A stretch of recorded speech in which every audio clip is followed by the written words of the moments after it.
po, eto na ang matinding sinapit ni Sara Sayad Lustay Duterte. Aba, ay mantakin niyo ho.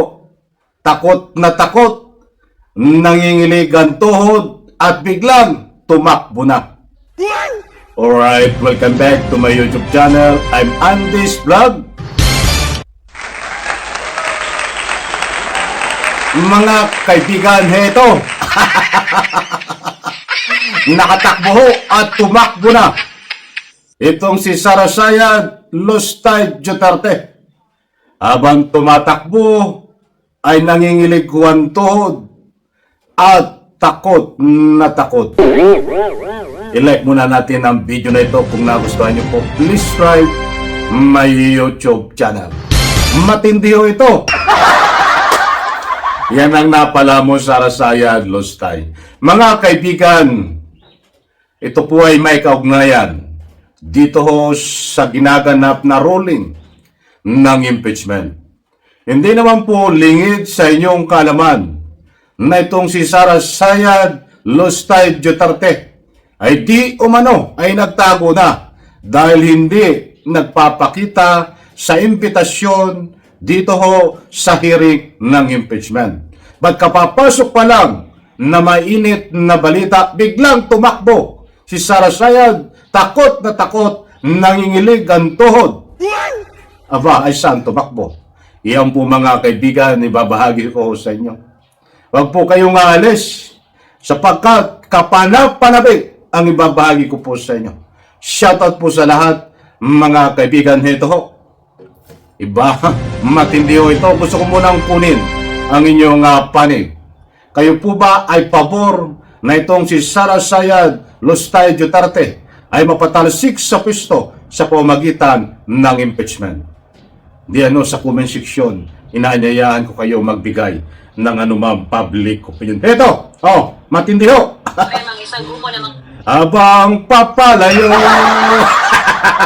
Tumatakbo Tumulog na sa Korte Suprema ang isang grupo ng mga abogado para questionin ang pagdinig ng Kamara sa impeachment complaints laban kay VP Sara Duterte. Piniling nilang maglapas ng Temporary Restraining Order o TRO at SC para mahinto ang proceedings. Kine-question din nila ang ginagawang pagdinig ng Kamara dahil labag daw ito sa saligang batas. Umaan silang kakatigan ito ng SC.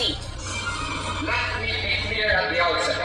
This petition is not about placing Vice President Sara Duterte Mga kaibigan, ito po ay may kaugnayan dito sa ruling ng impeachment. Tumakbo ho itong si Sara Sayad Lustay Duterte sa Korte Suprema upang pigilan ang impeachment laban ho sa kanya.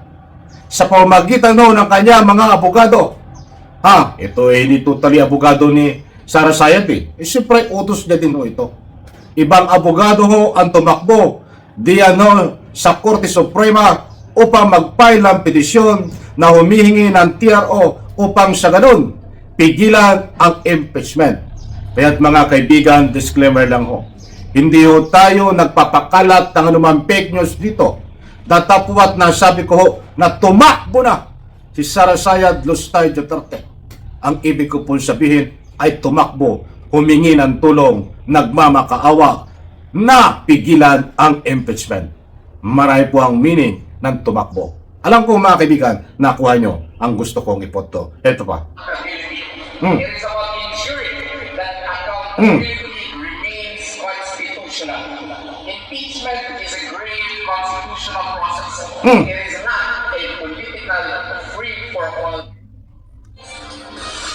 Nanindigan naman si House Justice Committee Chairperson Jervin Luistro na sinusunod nila ang konstitusyon at House rules. Balat naman ni Congressman Joel Chua, lagi na lang sinasabi ng kampo ng bise na unconstitutional ang mga reklamo. Ngayon, unconstitutional pa rin. So, ano ba talaga? So, kung susundin mo yung second mode, unconstitutional. Kung susundin mo yung first mode, unconstitutional pa rin sa kanya. So, ano ba talaga? We cannot stop them at any stage of the proceeding from resorting to measures like petition, no? However, in as far as the Justice Committee is concerned, we are merely following the rules of impeachment, which was approved and adopted pursuant to the power that was given under the Constitution. Mga kapatid, Ayan mga kaibigan, na maliwanag ko buhat sa News 5. Nandyan ho. At ibinahay ko po sa inyo na sabi ko nga po, ayon din sa balita na yan, diyan po tayo nagbatay, tumakbo. Ito si Sara Sayad Lostay Duterte kasama ang ilang abogado upang mag-file ng petisyon na kinukwestiyon ang ruling ng impeachment, mga kaibigan. Ano po ang masasabi nyo? Sa comment section, huwag nyo pong kalimutan, karapatan nyo magbigay ng anumang public opinion. Ang dami yung nagbibigay ng anumang public opinion. Hindi ko na babasahin, iisa-isahin. Baka tayo maubusan ng oras. Na ang sabi nila, according sa kanilang mga public opinion sa comment section, ay nagmamakaawa si Sara Sayad Lostay Duterte na pigilan ang impeachment para hindi siya mapatalsik sa pagiging vice presidente at para makatakbo bilang presidente. Kung susuriin nga po natin, ang balita na ito ay yung kanyang pagtakbo, yung kanyang pagpunta, itong mga abogado sa Korte Suprema ay isang bahagi ho na takot sila na malaman ang katotohanan dito. Kaya hindi po natin masisisi ang sino mang nagbibigay ng anumang public opinion na itong si Sara Sayad Lostay Duterte ay takot na nangingilig ang tuhod. Kaya't ang tanging paraan ho nila ay tumakbo sa Korte Suprema upang mag-file at pigilan ang petisyon sa pamamagitan ng mga petisyon nila.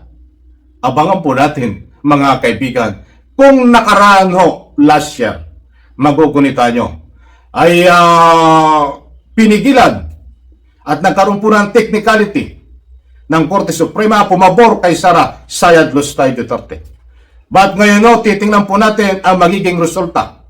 Papabor ba o kakatigan si Sara Sayad ang kanilang petisyon na pigilan ang impeachment laban sa kanya? Abangan po natin, mga kaibigan. But according sa balita na ito na ibinahay ko sa inyo, kahit pa tumakbo sa Korte Suprema itong kampo ni Sara Sayad, tuloy ang impeachment, mga kaibigan. Ayon dito sa mga humahawak at may kaugnayan sa ruling ng impeachment. Nako, ay lalong iiyak ang mga didilis at didilis nito, mga kaibigan. So maliwanag kay mga mahal kong taga-subaybay, marami pong kabang-abang, isang like isang share sa video nito. Bye-bye.